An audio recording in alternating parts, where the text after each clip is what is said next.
amigas, amigos, estudiantes, maestras, maestros, trabajadores de esta Universidad Pedagógica Nacional. Muchas gracias por la invitación para compartir con ustedes nuestro punto de vista sobre la situación del país y en particular la situación de la educación pública en México.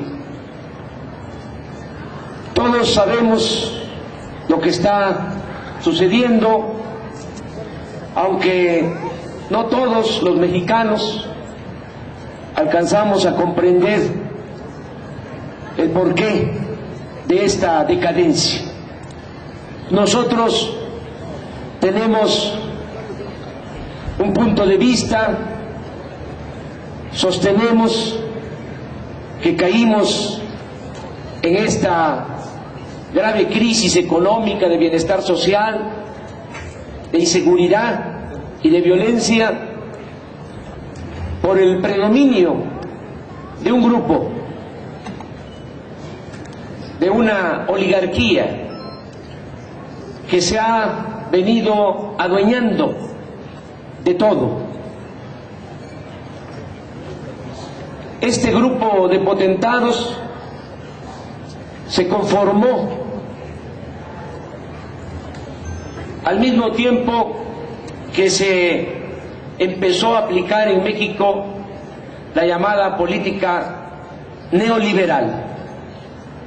Esto es, a partir de 1983.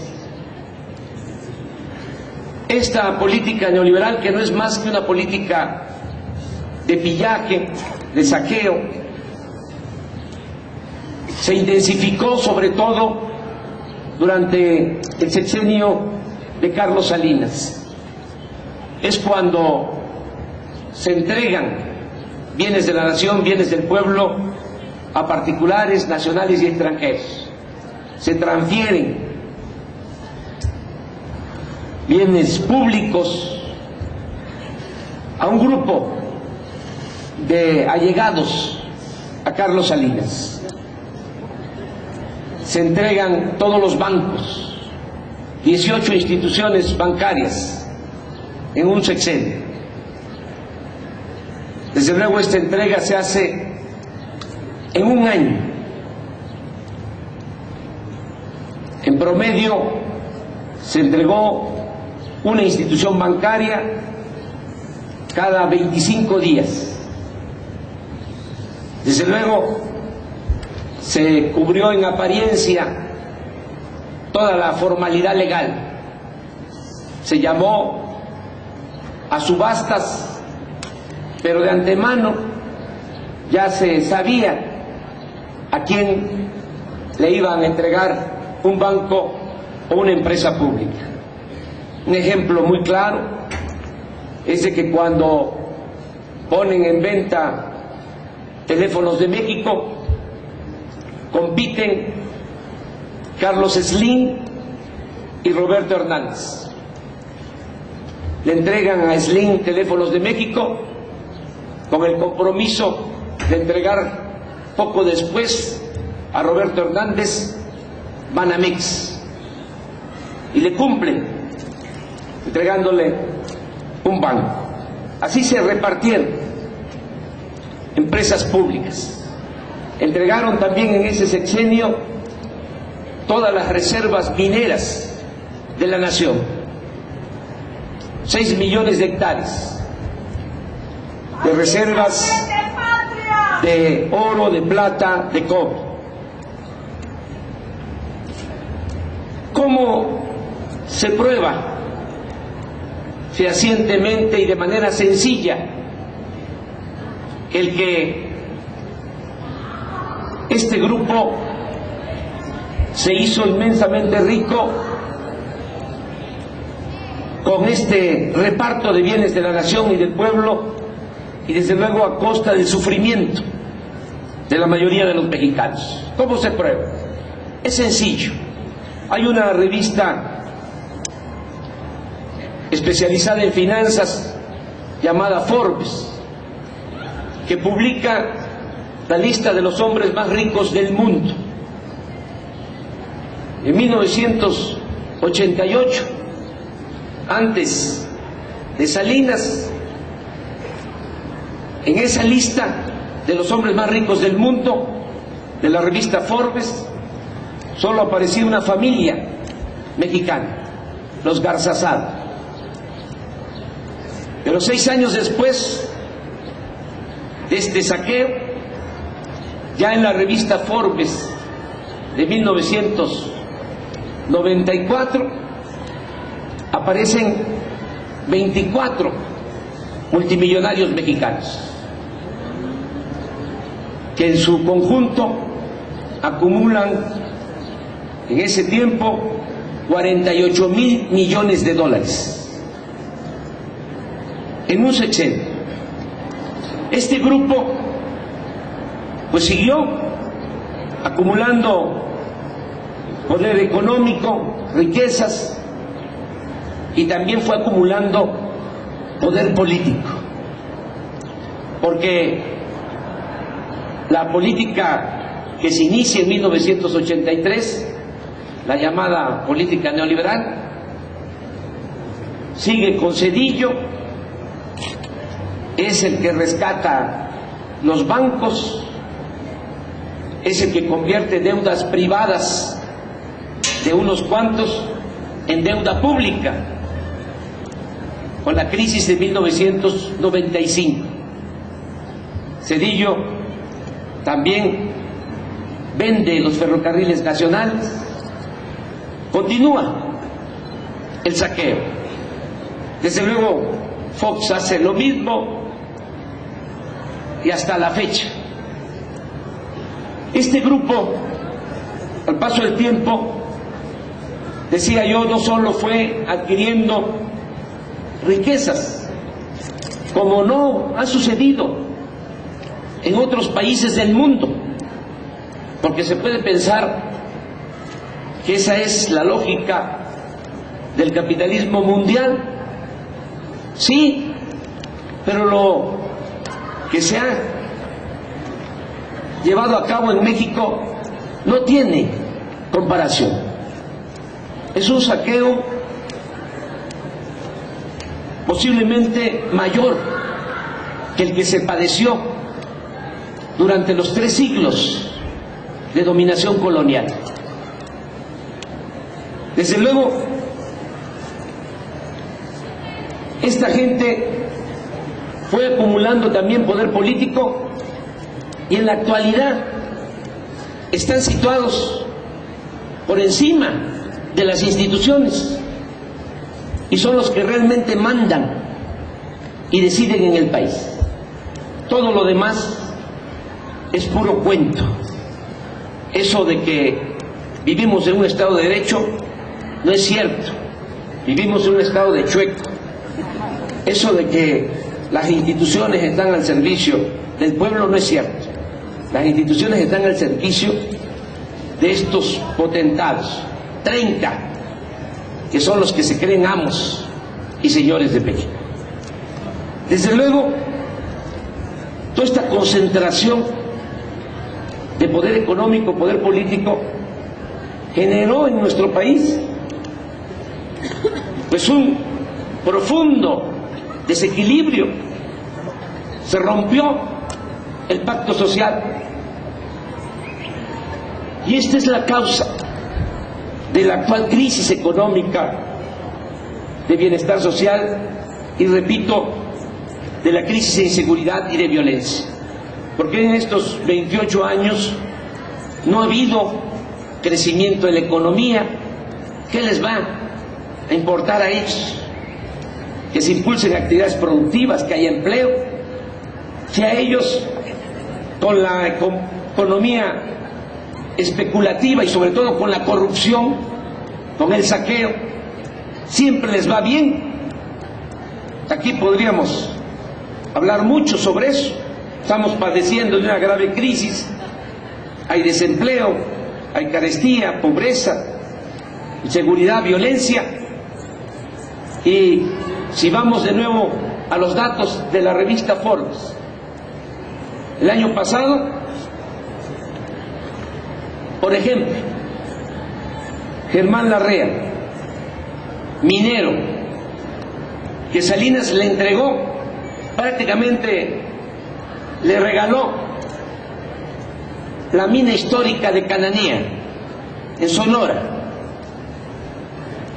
Ya saben ustedes lo que significa Cananea para la historia de nuestro país, sobre todo para la historia del movimiento obrero.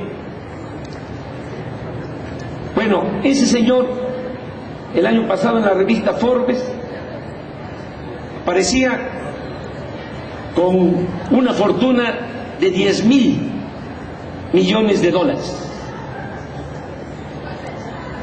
Hace como un mes se publicó la lista de Forbes de este año, y ahí está desde luego Germán Larrea, o repite, pero ahora con 16.000 millones de dólares. En un año aumentó su fortuna en 6.000 millones de dólares. Para tener una idea de lo que esto significa, estamos hablando como 80.000 millones de pesos.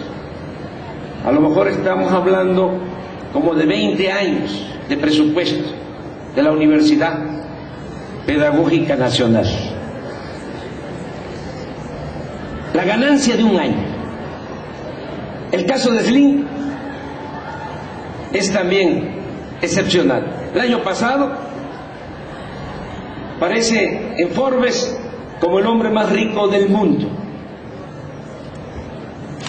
pero con 50.000 millones de dólares. Y en la lista de este año sigue siendo el hombre más rico del mundo, pero ya con 70.000 millones de dólares. En un año, 20.000 millones de dólares de aumento de fortuna. Pues desde luego que a ellos no les importa el destino del país, el sufrimiento del pueblo. Se abandonaron las actividades productivas, se abandonó el campo y se abandonó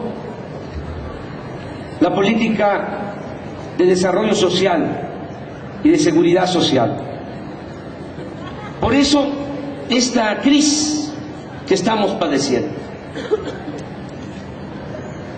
El caso particular de la educación.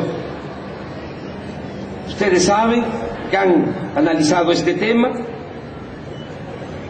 Con Salinas también se reformó el artículo 3 constitucional, siendo Zedillo secretario de Educación, para limitar la gratuidad educativa al nivel básico, preescolar, primaria y secundaria, y dejar al mercado la educación media superior y la educación superior. Porque en la mentalidad de estos tecnócratas irresponsables debe de estudiar, aunque no lo dicen de manera abierta porque su verdadera doctrina es la hipocresía, pero en su interior lo que quisieran es que estudiara el que tuviese para pagar colegiaturas. Quieren convertir la educación en un privilegio. A partir de entonces empezaron a dejar de invertir en educación pública, sobre todo en el nivel medio superior y en el nivel superior. Y como aquí se ha dicho, y esto está en las estadísticas, empezó a crecer la matrícula de universidades privadas. Yo aquí quiero decir con toda claridad de que no estoy en contra de la educación privada. El que tiene para pagar una escuela privada puede hacerlo, está en su derecho. Pero el Estado está obligado a garantizar la educación pública, gratuita y de calidad en todos los niveles escolares.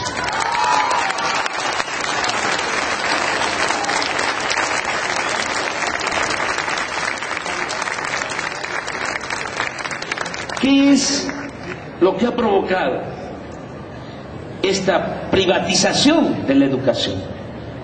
Que no olvidemos, es una pinza. Por un lado, concesiones para quedarse con las riquezas de la nación. Yo les decía que Salinas concesionó 6 millones de hectáreas de reservas mineras de la nación. Actualmente ya llega la cantidad concesionada de tierras del país a 30 millones de hectáreas. Esto no se sabe, pero sí debe recordarse que desde el porfiriato no se enajenaba a tanto suelo patrio como ha sucedido en este periodo neoliberal. 30 millones de hectáreas, estamos hablando del 15% del territorio nacional, concesionado a empresas mineras, nacionales y sobre todo extranjeras, que se llevan el oro, la plata, el cobre, que contaminan, destruyen el territorio, que pagan salarios de hambre a los trabajadores. Y saben, no pagan impuestos por la extracción de minerales, porque en el sexenio de Salinas se reformó la ley minera para dejar exentas de pago de impuestos a las mineras por la extracción de minerales. Pero eso es una parte,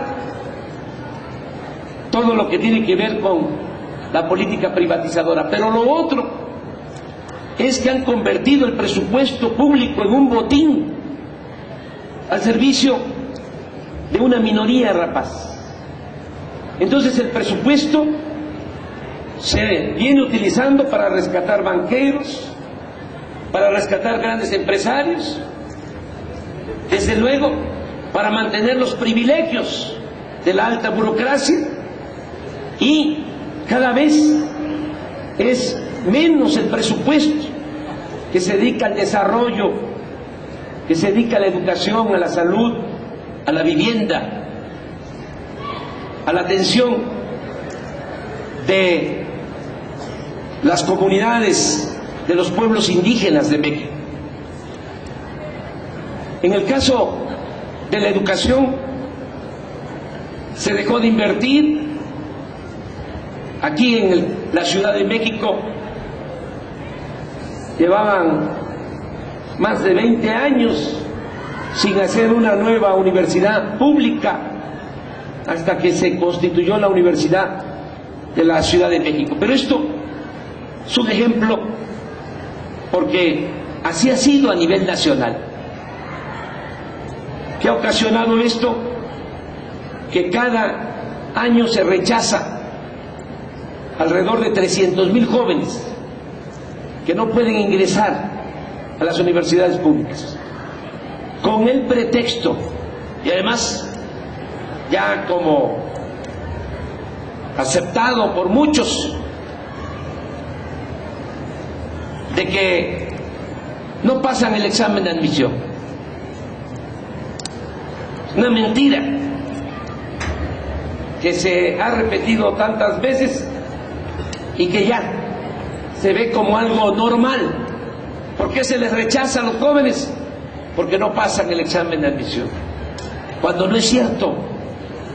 No es que no pasen el examen de admisión, es que no hay cupo, no hay espacio, porque no hay presupuesto para las universidades públicas. Acaba de pasar el examen en la UNAM, presentaron examen para ingresar en un semestre, alrededor de 100,000 jóvenes, van a ingresar 6,000. Y así en todas las universidades públicas. Este es parte del problema de la inseguridad y de la violencia, el abandono a los jóvenes, el que no se les da oportunidad ni de trabajo ni de estudio. Ustedes están aquí estudiando pedagogía y están pensando que al salir, ¿dónde van a trabajar? Y hay otros que ni siquiera han tenido la posibilidad de ingresar a la universidad. Muchos jóvenes, de manera responsable, heroica, prefieren irse arriesgándolo todo a buscar trabajo del otro lado de la frontera, pero otros se quedan y son tentados para tomar el camino de las conductas antisociales. Ahora, en esta situación tan lamentable de violencia, muchos se rasgan las vestiduras diciendo qué barbaridad, cuánta inseguridad, cuánta violencia, pero se olvidan de que esto que está pasando se debe a la política antipopular que se ha venido imponiendo para beneficio de una minoría. ¿Qué planteamos nosotros en el caso de la educación? Pues impulsar la educación por muchas razones. Ustedes lo analizan aquí, saben que la educación es la base del desarrollo, saben que la educación es fundamental para la democracia, saben que con la educación es como se fortalece y se eleva el espíritu, saben que la educación es una herencia que los padres quieren dejar a los hijos. Todo eso lo sabemos, de que no podemos inclusive poder competir en un mundo globalizado si nuestros niveles educativos no están a la altura de otros países con el mismo nivel de desarrollo que el nuestro. Aquí en México, de cada 100 jóvenes en edad de estudiar, de 19 a 23 años, solo 20 están inscritos en universidades. En otros países con similar desarrollo que el nuestro, de cada 100, 50 están estudiando. Es un rezago que tenemos. Pero ya no solo hablemos de eso, hablemos de que con la educación podemos dar ocupación a los jóvenes, que no se debe detener a ningún joven sin posibilidad de estudiar, que es un asunto hasta de seguridad. ¿Qué planteamos nosotros por eso? 100% de inscripción en universidades públicas a todos los jóvenes que quieran estudiar.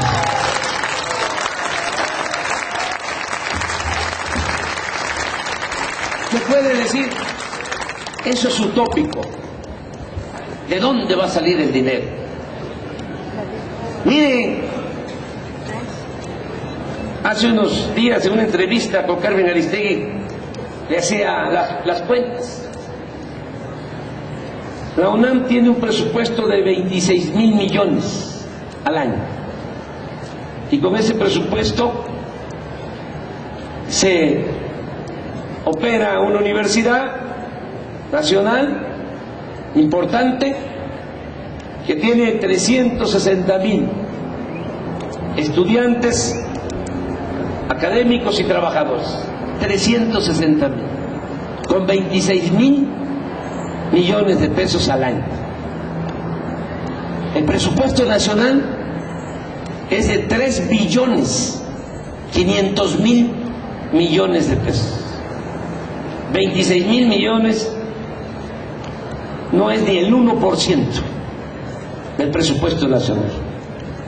Estábamos hablando de un promedio de 300.000 rechazados por año. Con el 1% del presupuesto. ¿Y de dónde se obtiene? Es sencillo.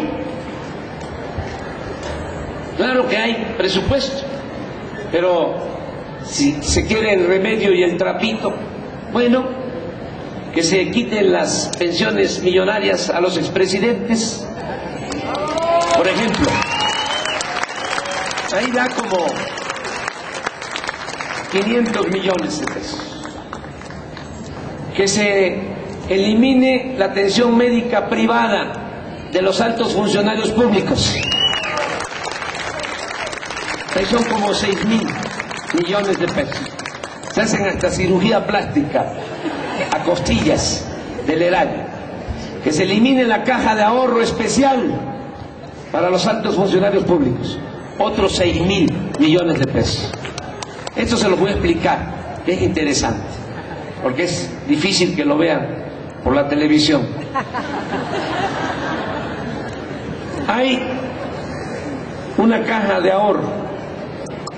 Todos los altos funcionarios públicos pueden dejar de ahorro el 10% de su sueldo. ¿Cómo se puede obtener más dinero?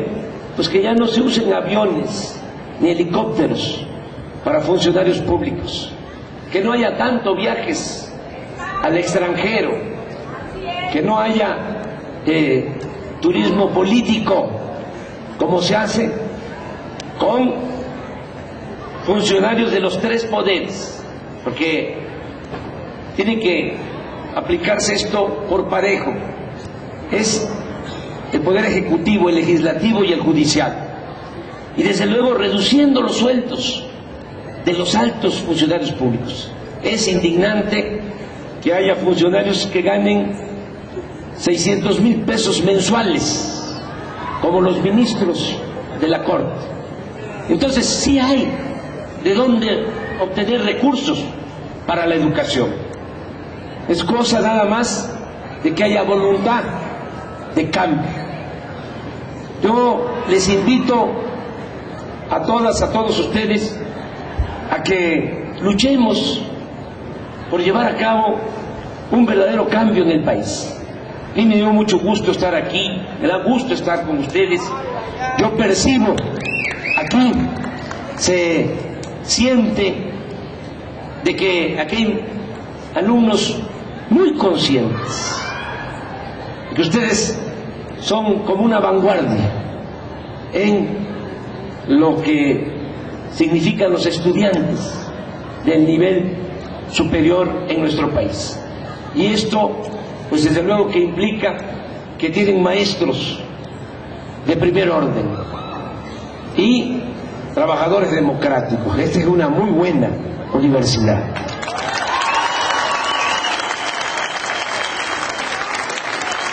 Yo les invito a que luchemos por la transformación del país. Lo estamos haciendo, muchos, millones de mexicanos. Soy optimista, porque sé que aunque enfrentamos intereses creados muy poderosos, vamos a lograr, entre todos, desde abajo, y de manera pacífica, sin violencia, la transformación del país. Y para eso estamos trabajando todos los días. Estamos construyendo una organización nunca vista en la historia de nuestro país, el Movimiento Regeneración Nacional.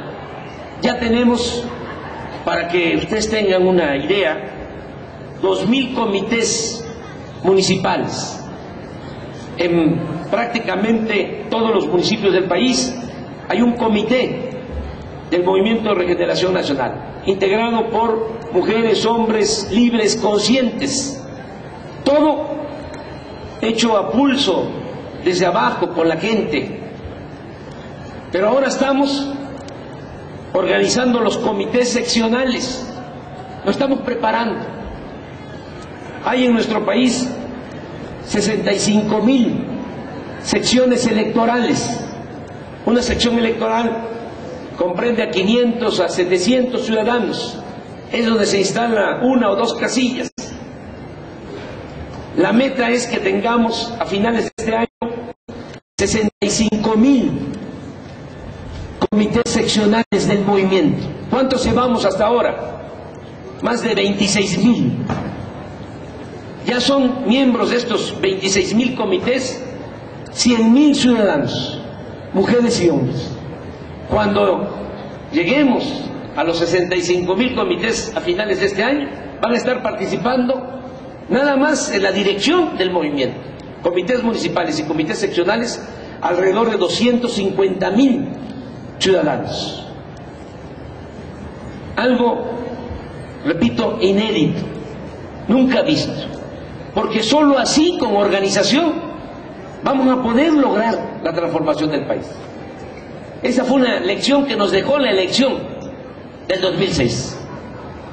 Nos robaron la presidencia porque en efecto es una mafia que no quiere ningún cambio en beneficio del pueblo, pero también nos robaron la presidencia porque se valieron de que nos faltaba organización. Y nos hemos dedicado todo este tiempo a trabajar en la organización del pueblo. Ya recorrí todo el país, todos los municipios, los 2.038 municipios de México, en algunos casos más de una vez, y visité también los 418 municipios indígenas de usos y costumbres de Oaxaca, para mantener encendida la llama de la esperanza y para organizarnos. Miren, sería hasta muy irresponsable llamar a la gente de nuevo a participar si no tenemos organización. Nos dice la gente: les vamos a volver a apoyar, les vamos a dar de nuevo nuestra confianza, pero ¿van a cuidar los votos? Imagínense ir a una elección sin organización, sería muy irresponsable. Por eso estamos trabajando en esto. Yo les invito a que nos ayuden. La política es pensamiento y acción, pero ahora, por las circunstancias, la acción es convicción. Ya no hace falta teorizar tanto. Ya sabemos lo que está pasando. Lo que tenemos que hacer es aplicarnos todos para que las cosas cambien en el país. Yo les voy a leer un texto de una maestra indígena. En mayo terminé de escribir este libro, en mayo del año pasado. Terminé de escribir como a finales de mayo. Y a principios de mayo, ya costaba por terminar, fui a una gira a la Sierra Norte de Puebla, precisamente para hablar de la necesidad de organizarnos. Y allá me encontré una maestra indígena que está trabajando, organizando comités. Nada más que ya se me complicó aquí. Se los puedo platicar. Es que es muy bonita la carta. No fue una carta. Estábamos en una asamblea y ella tomó la palabra en nombre de su pueblo y empezó a hablar sobre la importancia de la organización. Les debo el texto. ¿O creen ustedes que lo debo de buscar? los que me esperan.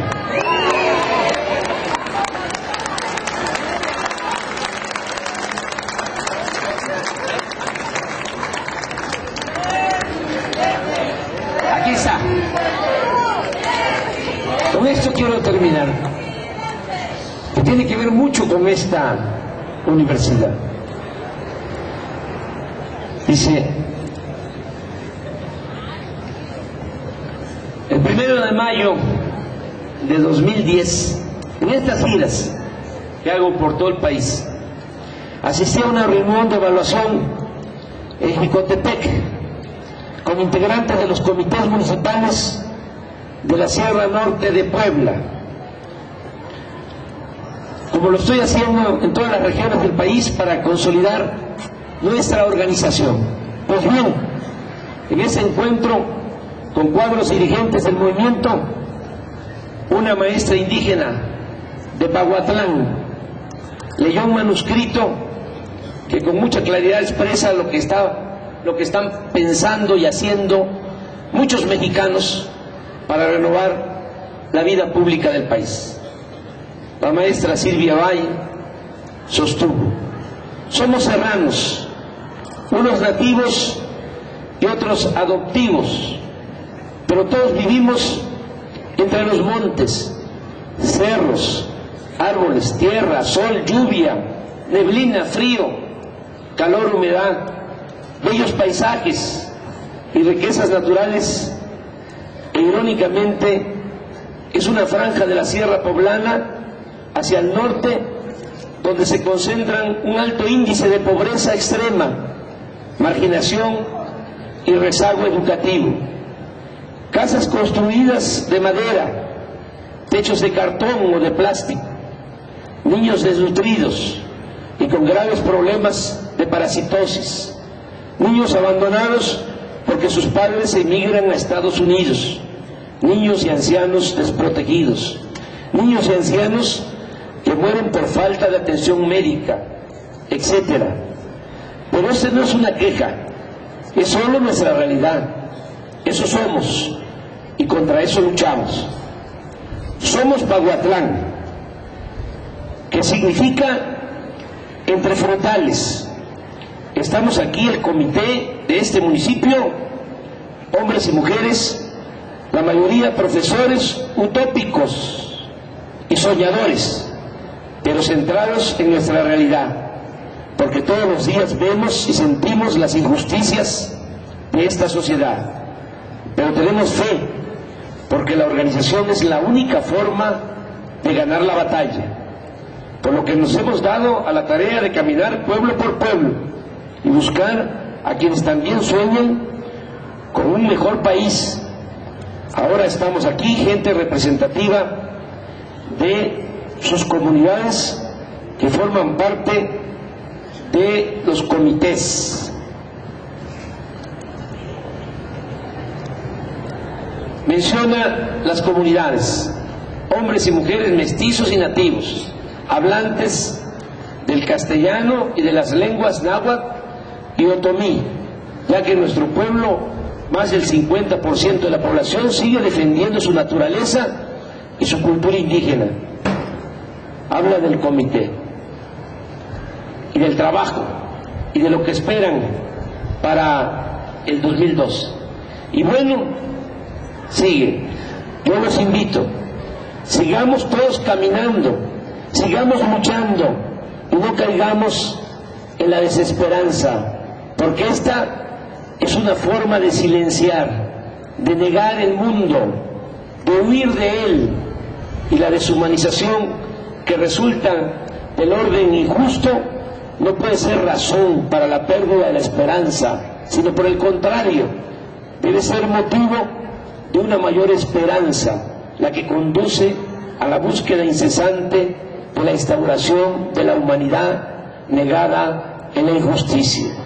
Y cita Paulo Freire: estamos seguros que con el trabajo, la organización, la información y nuestro esfuerzo lograremos los cambios que nuestro país necesita.